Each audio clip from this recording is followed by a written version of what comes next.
말씀은 잠언 25장입니다. 지난번 새벽기도 때 데살로니가 전후서 강해가 다 끝나서 잠시 잠언 다시 보겠습니다. 오늘 25일이라서 25장 16절로부터 28절까지 제 성경은 939페이지입니다. 같이 읽습니다. 너는 꿀을 보거든 족하리만큼 먹으라. 과식함으로 토할까 두려우니라. 너는 이웃집에 자주 다니지 말라. 그가 너를 싫어하며 미워할까 두려우니라. 자기의 이웃을 쳐서 거짓 증거하는 사람은 방망이요 칼이요 뾰족한 화살이니라. 환난 날에 진실하지 못한 자를 의뢰하는 것은 부르진 이와 위골된 발 같으니라. 마음이 상한 자에게 노래하는 것은 추운 날에 옷을 벗음 같고 소다 위에 식초를 부음 같으니라. 내 원수가 배고파하거든 음식을 먹이고 목말라하거든 물을 마시게 하라. 그래 하는 것 핀 숯을 그의 머리에 놓는 것과 일반이요 여호와께서 내게 갚아주시리라. 북풍이 비를 일으킴 같이 참수하는 해는 사람의 얼굴에 분을 일으키느니라. 다투는 여인과 함께 큰 집에서 사는 것 없다. 움막에서 혼자 사는 것이 나으니라. 먼 땅에서 오는 좋은 기별은 목마른 사람에게 냉수와 같으니라. 의인의 악인 앞에 굴복하는 것은 우물이 흐려짐과 샘이 더러워짐 같으니라. 꿀을 많이 먹는 것은 좋지 못하고 자기의 용해를 구하는 것이 헛되니라. 자기의 마음을 제어하지 아니하는 자는 성읍이 무너지고 성벽이 없는 것 같으니라. 아멘. 우리 예수 믿는 사람들은 항상 매일매일 살아갈 때에 주님께서 우리에게 주시는 그리스도인의 3대 생활 강령, 항상 기뻐하라, 쉬지 말고 기도하라, 범사에 감사하라, 이 말씀들을 우리 마음에 항상 두고 살아가면서 스트레스 받지 말고 그렇게 살아야 됩니다. 그게 우리가 건강하게 기쁘게 이 세상을 살 수 있는 그러한 길입니다. 어떤 뇌 연구했는 데서 조사에 의하면은 뇌는 환경을 모른대요. 환경하고 전혀 상관이 없답니다. 그러니까 바깥에 정말 어려운 일이 있다 하고 이렇게 하더라도 뇌는 감지를 못하는 거예요. 내 마음이 그러니까 이게 뇌로 올라가서 그런 거예요. 그래서 내가 기쁘다 그러면은 환경은 안 기쁜데도 기쁘다 그러면 뇌는 기쁜 줄 알고 엔돌핀을 우리 몸속에 내놓는데요. 그러니까 실제로 목회자인 저도 항상 기뻐하고 항상 감사하고 이렇게 하기 힘들어요. 그게 누가 쉬운 일이 절대 아닌 것이죠. 그런데 하나님께서 할 수 있으니까 하라고 우리에게 주신 일인 것이잖아요. 그런데 우리가 기뻐하고 감사하면 우리 속에 뇌가 그런 줄 알고 몸에 좋은 것들을 내기 시작하고 그리고 기분이 좋아지고 실제적으로 몸도 치유되는 그러한 역사가 임하게 되어 있다고 하는 것이죠. 그래서 기뻐하면 감사하잖아요. 감사하면 기뻐하는 거예요. 감사와 기쁨은 절대로 떼놓을 수가 없습니다. 우리 삶 속에 이 세 가지, 감사, 기쁨, 기도, 이거는 절대 우리 삶 속에 떼놓을 수가 없는 일인 것이죠. 그래서 살아갈 때 어려운 일이나 스트레스 받고 이런 일이 있으실 때에 의도적으로라도 기뻐하시고 감사하시고 그리고 하나님께 모든 것을 기도로 내놓을 수 있기를 주의 이름으로 축원합니다. 미국 국립암연구소 전문의로 암 전문의로 있다가 한국에 가서 세브란스 암센터 소장을 했던 이희대 박사, 예전에 한번 희대의 소망이라는 그런 책을 가지고 성도님들에게 소개시킨 들이 있습니다. 이분도 한국에서 유방암으로서는 최고 권위자였다고 합니다. 그런데 이분 자체가 대장암에 걸렸던 것이에요. 자기가 대장암에 걸리고 그리고 암이 5번 재발하고 그리고 또 아주 독한 방사선 치료를 6번이나 하고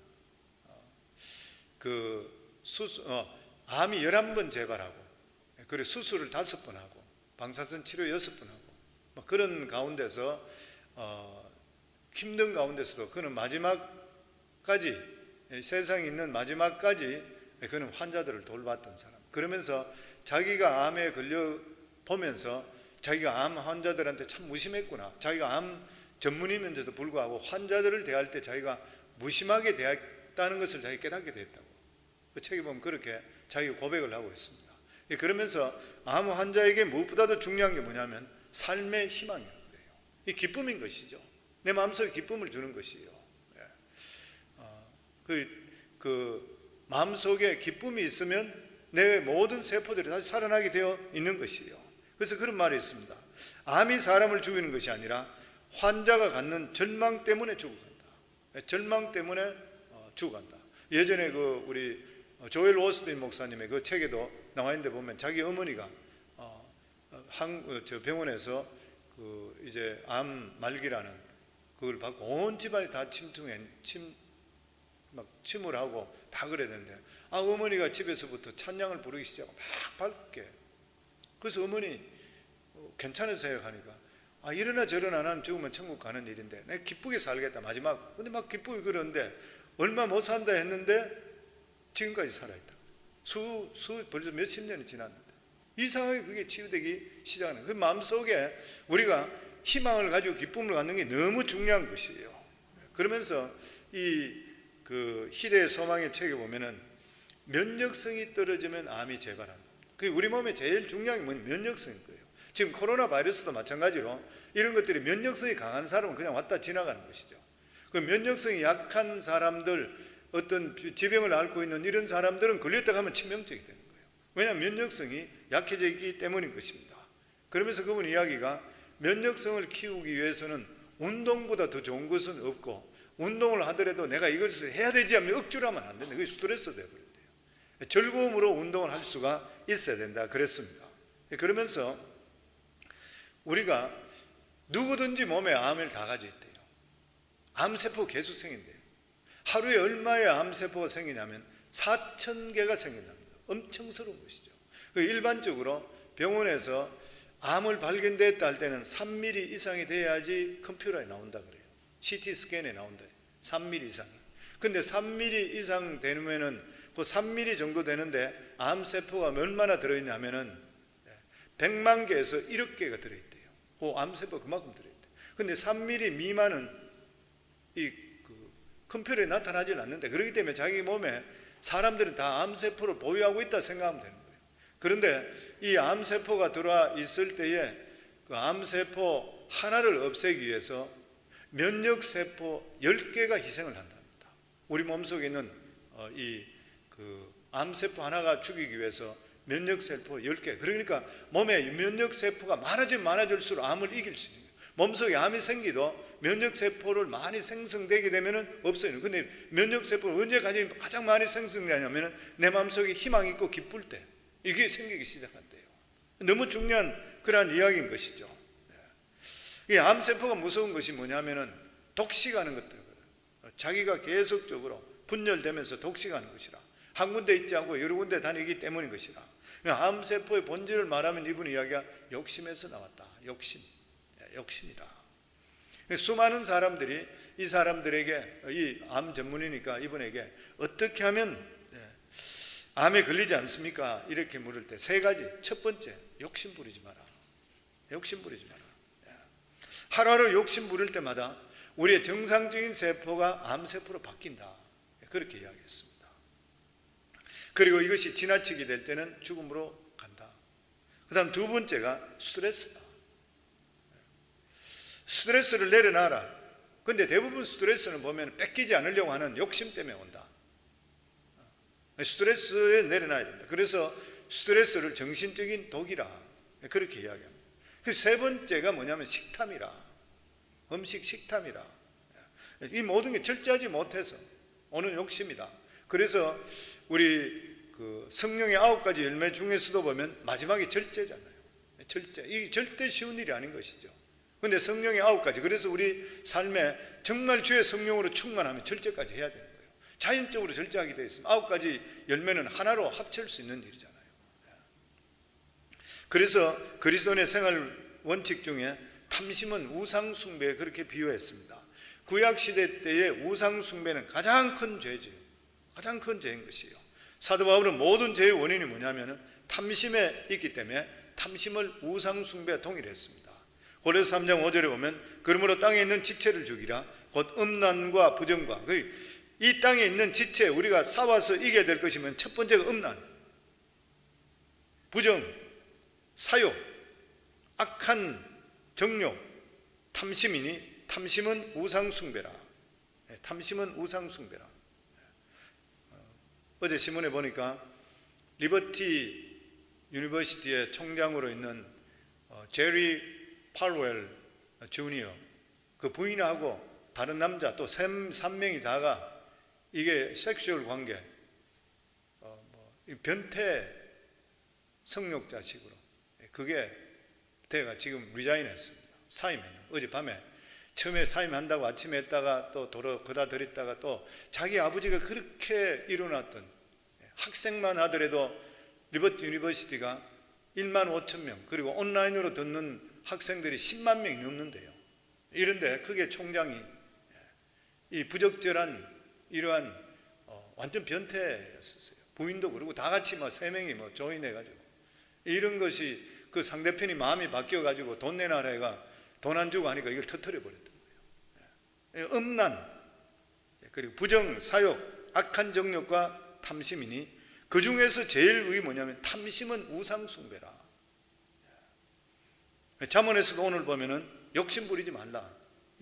오늘 16절에 25장 16절에 보면 너는 꿀을 만나거든 족가리만큼 먹으라. 과식함으로 토할까 두려우니라.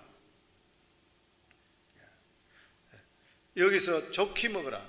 꿀을 만나거든 족가리만큼 먹으라. 이 말은 배가 터지도록 먹으라는 것이 아니라 적당하게 먹으라. 아무리 좋은 것이라 하더라도 너무 많이 먹으면 과식하여 토할까 두려우니라. 과식하고 실컷 먹고 나서 토해버리면 어떡하는 것이에요? 몸 버리고 아까운 거 버리고 돈 버리고 다 손해보는 것이에요. 현대인들은 많이 먹기 때문에 비만이 온다 그러죠. 음식 절제가 너무나 필요한 것이에요. 잘 알고 있듯이 동물은 위에 80%만 차면 더 먹지 않는다 그러는데 사람만이 120%까지 짜고 난다 그래요. 경상도 사투리에 보면 짜고 난다. 배가 너무 이래 불러서 더 이상 크지 않는다. 120%까지. 결국 음식이 건강을 망치는 독식이 되고요. 독식, 욕심에 시작된 거예요. 그래서 이럴 때는 죽을 각오를 하고 내가 좋아하는 것을 끊어야 됩니다. 죽을 각오를 끊어야 돼요. 절제할 수 있어야 돼요. 왜냐하면 아무리 좋은 것도 지나치면 독이 되는 것이에요. 아무리 많이 먹어도 독이 안 되는 게 있습니다. 그게 뭐냐면 영적인 양식, 하나님 말씀입니다. 아무리 해도 독이 안 되는 거 기도인 것이에요. 하면 할수록 좋고 먹으면 먹을수록 좋은 게 하나님 말씀이에요. 오늘도 이 새벽을 깨우는 분들에게 하나님 이런 귀한 복이 있을 줄 믿습니다. 복을 누리고 있는 것이에요. 사실 이 말씀은. 그리고 17절 말씀입니다. 너는 이웃집에 자주 다니지 말라. 그가 너를 싫어하며 미워할까 두려우니라. 이거 맞는 말이에요. 이 틀림없는 말이잖아요. 이웃집에 자주 다니지 말라. 그가 너를 싫어하며 미워할까 두려우니라. 아무리 친한 사람이라도 자주 만나면 신선도가 떨어져 버려요. 신선도가 떨어져 버리면 나중에는 인출해서 되지질 않는 거예요. 그게 귀찮아지는 것이죠. 화초도, 저는 화초를 잘 모르지만 화초도 물을 많이 주면 뿌리가 썩는다 그래요. 화초도 적당히 줘야 된다 그래요. 적당히 주는 것이에요. 옛 속담에 보면은 손님은 물고기처럼 사흘만 지나면 냄새가 난다. 손님 왔는 사람은 사흘 만에 가버려야 되지. 더 오래 있으면 냄새나고 문제가 생긴다. 이 틀리는 말이잖아요. 우리 교회도 보면 선교사님들이 왔다가 성도님 집에서 사흘 이상 지나고 나면 꼭 문제 되더라고. 내가 보니 불평이 나고 원망이 나고 선교사 걷질 않다는 둥 선물 사달라는 둥 시험 들어가지고 나한테 이야기를 해요. 그러니까 교회에서도 보면 성도님들이 선교사님 모시고 갈 때 며칠만 하시지 그 다음 그거 하시라고. 예전에 우리 10주년 할 때 선교사님 와가 한 집에 2달인가 있은 적이 있었어요. 나중에 가서 아우성이 나버리는 거예요. 못 견디는 거예요. 더더군다나 미국 생활을 보면 부부간에 일하는 경우가 많아서 얼마나 힘들어요. 근데 그걸 잘 모르는 것이에요 보면. 그래서 여러 가지 힘든 적이 너무나 많아요. 아무리 귀한 사람이라 하더라도 오래 그렇게 해버리면은 나중에 냄새 나버리고 실증 나버리는 것이에요. 그래서 하나님의 백성들은 성도 간에 교제를 하더라도 절제를 해야 됩니다. 적당히 해야 되는 것이에요. 하나님과 교제는 깊을수록 좋지만 사람은 너무 가까이 해서 안 돼요. 냄새 나는 것이에요 보면. 그 다음에 18절 말씀입니다. 그 이웃을 쳐서 거짓 증거하는 사람은 방망이요 칼이요 뾰족한 살이라. 이웃은 우리가 믿을 수 있고 어려울 때 서로 도움을 청하는 친구들인 것이에요. 그런데 거짓 증거하게 되면 어떻게 해요? 배반감이 말할 수 없는 것이에요. 아픔 말할 수가 없습니다. 그래서 성경은 보면 사람을 너무 믿지 말라. 사람은 항상 믿음의 대상이 아니라 사랑의 대상이다. 항상 그걸 마음에 가져야 돼요. 물론 사람을 자꾸만 배척할 필요는 없지만 사람은 너무 믿지 말라. 그럼 상처를 받는다. 만약에 너무 믿어버리면 나중에 가서 배반당할 때 너무 아픈 것이요. 그리고 사람은 너무 자기 비밀을 다 이야기하면 안 돼요. 사람은 비밀을 가지고 있으면 그걸 자기 속에 여치 못하고 꼭 퍼뜨리게 되어 있습니다. 딴 사람이 이야기할 때 그런 이야기 많지요. 이건 당신만 알아라. 그런데 뭐 딴 사람한테도 당신 말을 또 이야기했던 거예요. 여러 사람한테 해가 이 말이 돌아가지고 나중에 가서 문제되는 경우가 얼마나 많이 생겨요. 그러니까 딴 사람이 알지 않아도 될 비밀이나 이런 것들은 아예 발설하지 말라. 발설하지 말라. 사람은 친구를 배반하는 그런 이유가 뭐냐면 인간은 약하기 때문에 그렇습니다. 우리 자신들 자신을 믿을 수 없는 것이죠. 어떻게 변할지 모르는 것이 우리 마음이고 생각이에요. 그래서 사람의 마음이 물과 같다. 물이 어디로 흐를지 모르는 것이에요. 지금 계곡을 일로 터 흐를지 절로 흐를지 뭐 어느 길로 모르는 것이에요. 언제 바뀔지 모른다고 하는 것이에요. 사람에 대해서 너무 디펜드하고 너무 마음을 주지 말라. 상처받을까 두렵다. 사람은 사랑 마라. 그 다음에 19절 말씀입니다. 환난 날에 진실하지 못한 자를 의뢰하는 것은 부러진 이와 위골된 발 같으니라. 환난 날에 어려움을 당할 때에 누구에게 도움을 받아야 되잖아요. 도움을 받아야 되는데 환난 날에 진실하지 못한 자를 의뢰하는 것. 이런 사람, 진실하지 못한 사람을 의뢰하는 것은 부러진 이와 위골된 발이라. 환난이 나는 것처럼 도망가야 되잖아요. 배를 빨리 채우고 그리고 멀리 도망가야 되는데 이빨이 부러졌으면 먹지를 못해요. 발이 부러졌으니까 위골됐으니까 도망가지를 못해요. 그러니까 이 진실하지 못한 사람을 의뢰하는 것은 먹지 못하는 것과 발 부러진 건 똑같은 것이라. 그래서 우리는 환난 날이 될 때는 어디로 와야 돼요? 하나님께 와야 돼요. 하나님께 부르짖어야 돼요. 하나님께 부르짖으면 하나님께서 살 길을 마련해 주시는 것이에요. 동서사방이 다 막혔더라도 항상 우리는 위에만은 오픈되어 있잖아요. 그러니까 어려움이 있을 때마다 예배 중심 그리고 기도 중심 항상 나오십니다. 하나님께 기도하면 살 길을 마련해 주시는 것이에요. 그리고 20절입니다. 같이 읽습니다. 마음이 상한 자에게 노래하는 것은 추운 날에 옷을 벗음 같고 쏘다 위에 초를 부음 같은 일이. 이것은 눈치 없는 사람 보고 말하는 것이죠. 상대편은 마음이 잔뜩 상했는데 자기는 기분이 좋아가 콧노래 부르고 이러면 사람 마음 더 상하는 것이죠. 속을 도움이 아니라 속을 뒤집어 놓는 것이요. 추운 날에 옷을 벗은 같다. 추운 날에 옷을 벗으면 얼마나 춥겠습니까? 소다 위에 초를 붓는 것 같다. 상처 위에 초를 갖다 붓는 건 얼마나 더 아프겠어요. 이 마음의 아픈 자를 위로하기가 결코 쉽지를 않는 것입니다. 그래서 눈치껏 해야 되는데, 근데 놀라운 것은 하나님 앞에 나오게 될 때 말씀을 가지고 가고 기도해주면 위로받아요. 이 세상에 어려움을 당할 때 사람의 말로는 위로가 안 되는데 하나님 말씀이 들어가면 갑자기 성령께서 마음을 위로시켜주고 샘을 가질 수 있게 됩니다. 그리고 나서 하나님의 백성은 원수를 직접 갖지 말라 그랬습니다. 21절에 22절 같이 읽습니다. 내 원수가 배고파 하거든 식물을 먹이고 목말라 하거든 물을 마시오라. 그리 하는 것은 핀 수초로 그의 머리에 놓은 것과 일반이요 여호와께서는 내게 상을 주시리라. 하나님은 믿는 자에게 원수는 직접 갚지 말라 그랬습니다. 원수 갚는 것은 하나님이 하실 일이고 우리가 할 일은 용서하는 일이라. 왜냐하면 상대편을 용서하지 못하면 내가 스트레스 받아가 내가 먼저 쓰러지게 되잖아요. 하나님 말씀 보면 하나님이 원수 갚아주세요. 우리가 하나님께 기도할 때에 그 시편에 보면 우리 기도할 때 상대편을 저주해도 될까요? 저주 안 해도 될까요? 저주하면 안 될까요? 기도할 때는 뭐든지 상관없습니다. 시편에 보면 다윗은 상대편을 막 저주합니다. 저 사람 없애주세요. 아예 뭐 걷지도 못하고 뭐 하지도 말고 해주세요. 온갖 거 다 나와요. 자기가 원망 하나님께 다 내놓는 것이에요. 전부 다 하나님께는. 우리가 하나님께는 저주를 하든 뭐든 다 내놔. 저 사람이 손 좀 봐주세요. 괜찮아요. 그러다가 기도하다 보면 하나님께서 내 마음에 평강을 주시고 딴 말로 바꿔주십니다. 그 하나님께는 얼마든지 해도 상관없는데 사람에게 해서는 안 되고 주위 사람들한테 이야기해서도 안 되고. 그리고 여기 보면은 배고파하거든 식물을 먹이고 목말라하거든 마시우게 하라. 배고파하면은 먹을 것을 주고 목말라하면 물을 주라. 뭐 다 주라는 말은 아니겠죠. 근데 오히려 도와주라. 원수를 선대하게 되면은 그리하면 핀 수추로 그의 머리에 놓는 것과 일반이요 여호와께서는 너에게 상을 주시리라. 내가 원수에게도 잘해주게 될 때는 그 사람이 부끄러워 인간이기 때문에 얼굴이 붉어진다. 악한 자에게 가장 보복하는 그러한 방법은 뭐냐면은 잘못을 깨닫고 변화되는 그러한 일인 것이죠. 그래서 우리 삶에도 어떤 일이 있고 할 때는 하나님께 이런 것 다 맡기고 원수 갚아주세요 그러고 나서 내 마음에는 그것을 잊어버리는 게 좋지.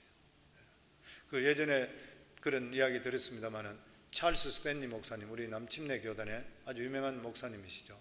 이 찰스 스탠리 목사님은 미워하는 사람이 있을 때는 자기 방에다가 의자를 복판에 갖다 놓고 그 사람이 앉았다고 가상하고 나서 막 욕을 퍼붓는다 그러죠. 자기는 욕을 실컷 퍼붓고 나서 그러고 나서 내가 나사렛 예수 이름으로 너를 용서한다. 실제로 그렇게 하고 나서 일어나게 되면 마음이 그렇게 후련하대요. 그러고 나서 다음에 실제로 그 사람 만났을 때 이미 용서했기 때문에 자기가 악수를 먼저 하게 된대요. 자기 삶의 비결은 그렇습니다. 그러면서 그 책에 나온 적이 있습니다. 그러니까 실제로 우리가 원수든지 이런 거 마음에 미워하는 사람을 가지고 있으면 그게 나에게 스트레스가 돼서 하루에 4,000개 생기는 암세포가 더 많이 생길 수 있잖아요. 그러니까 내가 살기 위해서라도 성경이 말하는 원수 사랑하는 마음을 내 살기 위해서 사랑해야 돼요. 그러니까 사랑하고 미워하지 마시고 마음에 꽁해 있지 말고 뭐 이런 것들이잖아요. 그리고 나서 24절 말씀입니다. 같이 읽습니다. 다투는 여인과 함께 큰 집에서 사는 것보다 움막에서 혼자 사는 것이 나은데, 이거는 뭐 살아보면 맞는 말이잖아요. 부부간에 계속 싸우면 어떻게 살겠어요? 못 사는 거예요. 결혼할 때는 보면 학벌 좋고 그리고 인물 좋아 결혼했는데 살아보면 속이 비어있든지 아니면 성격이 괴팍하고 잘못되어 있고 이러면 진짜 힘든 일인 것이에요. 그러니까 그런 사람하고 사는 것보다는 움막에 혼자 사요. 이 다투는 여인과 부잣집에 사는 것보다 움막에 차라리 혼자인 게 마음 편하다. 이게 결혼할 때 돈이나 인물이나 보지 말고 하나님을 경외하고 현숙한 아내 만나는 거, 너무 중요한 일인 것이죠. 남자들은 어쨌든 결혼할 때 여자들을 볼 때는 첫째가 인물이라고 그래요. 두 번째는 성격이라고. 여자들도 보면 남자를 첫 번째 보는 게 체격을 본다고 그래요. 체격은 뭐 여자분들은 남자의 첫 번째 봐야 될 게 성품이잖아요. 그리고 능력이고. 근데 남자들 체격 보고 인물 먼저 받는 여자분들 치고 울지 않고 사는 사람 잘 없는 것 같아요. 그러니까 성경에 나온 이 말씀이, 더욱이나 남자는 여자를 다 따라갑니다. 내가 목회하면서 보니까 안 따라가는 사람 별로 없었는 것 같아요. 저 사람은 안 따라가는구나 했는데 결국 얼마 못 가서 또 엎어져요. 안 되는 것이에요, 보면.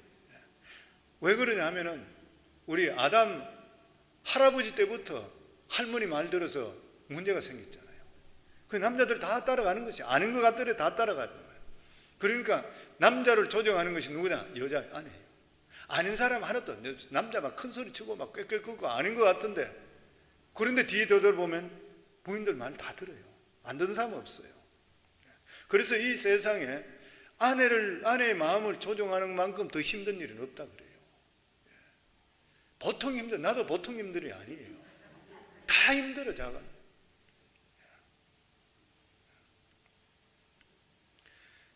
그런데 부인들 마음에 하나님의 말씀이 들어가게 되면 모든 것이 아름다워집니다. 그래서 처음부터 아내를 택할 때에 하나님 말씀을 가지고 있는 사람을 택하는 게 너무 중요해요. 믿음 안에 있는 사람들. 마지막으로 28절 말씀입니다. 같이 읽습니다. 자기의 마음을 제어하지 아니하는 자는 성읍이 무너지고 성벽이 없는 것 같으니라. 사람이 자기 마음을 지키는 것은 사탄이나 유혹에 빠지지 않도록 자기 자신을 지키는 길인 것이에요. 아무리 성읍이 왕성해도 성벽이 무너지고 없으면 도적이 들어오고 다 뺏어가 버린 거예요. 사탄이 들어오는 것이죠. 마찬가지로 우리 일생에서 나 자신의 가치를 도둑질 맞지를 않아야 돼. 나를 지켜야 돼요. 저는 어제 그 뉴스에 보니까 리버티 학교는 우리 성도들도 많이 다니잖아요. 너무 가슴이 아파요. 왜냐하면 거기가 린치버그는 워낙 믿는 사람이 많아서 홀리시리라고 해요. 거룩한 사람들이 많이 사는. 그만큼 그 분위기 자체가 다 그런 거예요. 근데 그게 최고 리더라고. 이 아버지는 그런데 자식이 아버지의 믿음을 갖기가 쉽지 않는가 봐요. 아버지 얼굴 먹칠해 버리는 거예요. 자기 아버지 죽고 나서, 그러고 나서 총장이 돼서 어떻게 그런 짓을 했는지 모르겠어요. 아마 신문에 USA Today에 자세히 나와 있습니다. 거기 한번 보시면 귀감이 될 거예요. 아마 자기 자신의 가치를 잃어버렸어요. 거기도 목사예요. 목사 안수 받았던 사람. 그런데 뒤쪽에서는 성적으로 그렇게 타락되어 있어요. 참 그런 거 보면 인물도 잘생겨 멀쩡한데 참 못 믿을 게 사람이구나. 이 사탄이 그렇게 하는 것이구나. 그렇게 생각이 들었습니다. 세상의 모든 명예나 이런 데는 낚시바늘이 다 있어요. 거기 따라가면 낚시에 탁 걸려버려요. 사탄의 낚시에 걸려버리는 거예요. 우리 삶에 하나님 말씀으로 가득 채워질 때는 배가 부르기 때문에 낚시를 안 바라봐요. 내가 성령 충만하면 낚시대 절대 안 걸려요. 근데 성령 충만하지 못하면 세속적으로 빠지면 낚시에 딱 걸려버리는 것이에요. 만약에 그런 사람들도 자기가 기도 계속하고 그리고 자기 자신을 매일 회개하고 하나님께 나가고 이렇게 했다 그러면 그런 짓 하겠습니까? 못해요. 근데 그렇지 않고 그냥 세상적으로 경영하고 세상적으로 살고 목사 안수만 받았다는 것밖에 없는 것, 실제적으로 살아가는 삶은 하나님하고 무관한 삶을 살아가게 되면 얼마든지 그래 될 수 있는 것이죠. 자기 부인까지 엮어가지고 같이. 비극적인 그런 일인 것이죠. 그래서 우리 삶에 내가 누군지를 잘 깨달아야 돼요. 항상 내가 누군지, 내가 하나님의 자녀로서 내가 지금 올바로 살고 있는 것인지, 내가 믿음 생활 바로 하고 있는 것인지, 내가 정말 말씀을 삼하고 있는 것인지, 내가 자신이 믿음적으로 못 살아서 내가 애통하고 있는 것인지, 아니면 세상적으로 빠지고 놀기를 좋아하는 것인지, 아니면 내가 나쁜 짓 하고 이런 친구하고 어울리는 것이 좋은 것인지 자기를 항상 돌아봐야 돼요. 안 돌아보니 낚싯바늘이에요. 딱 걸리고 나면 빠져나오기 진짜 힘들어요. 한 번 걸리고 나면 빠져나오기 진짜, 발목 한번 잡히고 나면 사탄이 안 넣거든요. 너무 힘들어요. 한 번 잡히고 나면 믿음 생활 다시 새로 시작하는 것은 진짜 극한 상황이 와서 나한테 충격적인 사건 아니라고 믿음 생활 잘 못해요. 그만큼 힘든 일인 것이에요. 그러니까 오늘도 이렇게 새벽을 깨우시면서 하나님께 예배드리는 모든 분들, 말씀 듣는 분들이 복이 있는 것이에요. 제가 그런 말씀 드리잖아요. 새벽을 깨워 말씀 듣고 이런 분들은 특별한 이런 말씀 안 들어도 잘 할 수 있는 분인데, 원래 지금 자고 있는 사람이 들어야 되는 거예요. 대부분이 다 그렇습니다. 대부분의 하나님 말씀 보면 교회 잘 안 나오고 자고 있는 사람이 들어야 되는 말씀 많아요. 근데 거기는 전할 길이 잘 없어요. 보면 일주일에 한 번 주일날 예배만 드린다고 해서 이런 디테일한 말씀을 들을 수가 없잖아요. 사랑하는 성도님들, 우리는 믿음으로 끝까지 승리하기를 주의 이름으로 축원합니다. 주님 앞에 설 때까지 인정받고 끝까지 우리를 보존하고 우리가 누구라는 것을 깨닫고 살아가기를 주의 이름으로 축원합니다.